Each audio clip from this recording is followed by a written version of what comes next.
আসসালামু আলাইকুম ভিউয়ার্স। দক্ষিণ ও দক্ষিণ পূর্ব এশিয়ার পাহাড়ি অরণ্যে বাস করে এক বিশেষ গবাদি পশু গয়াল, যাকে মিথুন বা গায়াল নামেও পরিচিত। বৈজ্ঞানিকভাবে বস ফ্রন্টালিস, যা গবেষণাপত্র অনুযায়ী বন্য গরু গোর বা বস গাউরাসের গৃহপালিত রূপ বলে মনে করা হয়, যদিও সম্পূর্ণ জিনগত ইতিহাস এখনও সম্পূর্ণ নিশ্চিতভাবে নির্ধারিত হয়নি। বাংলাদেশের বান্দারবান, রাঙামাটি ও খাগড়াছড়ি অঞ্চলে গয়াল প্রাচীনকাল থেকেই পাহাড়ি জাতিগোষ্ঠীর জীবন ও সংস্কৃতির অংশ। শক্তিশালী গঠন, কালচে বাদামি লোম আর নিচের দিকে হালকা রঙের পা এদের অন্যতম বৈশিষ্ট্য। সাধারণত এদের উচ্চতা ১.৩ থেকে ১.৬ মিটার এবং ওজন ৪০০ থেকে ৯০০ কেজি পর্যন্ত হতে পারে। এ তথ্যটি প্রাণীবিজ্ঞান সূত্রে নিশ্চিত।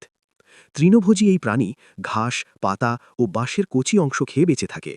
গর্ভধারণকাল প্রায় ২৮০ থেকে ২৯০ দিন, এটিও গবেষণায় নিশ্চিত।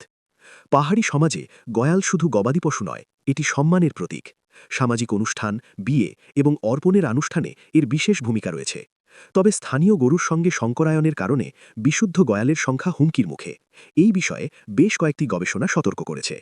গয়াল পাহাড়ি জীবনের ঐতিহ্য, শক্তি এবং মানুষের সাথে প্রাণীর সহাবস্থানের এক অনন্য প্রতীক।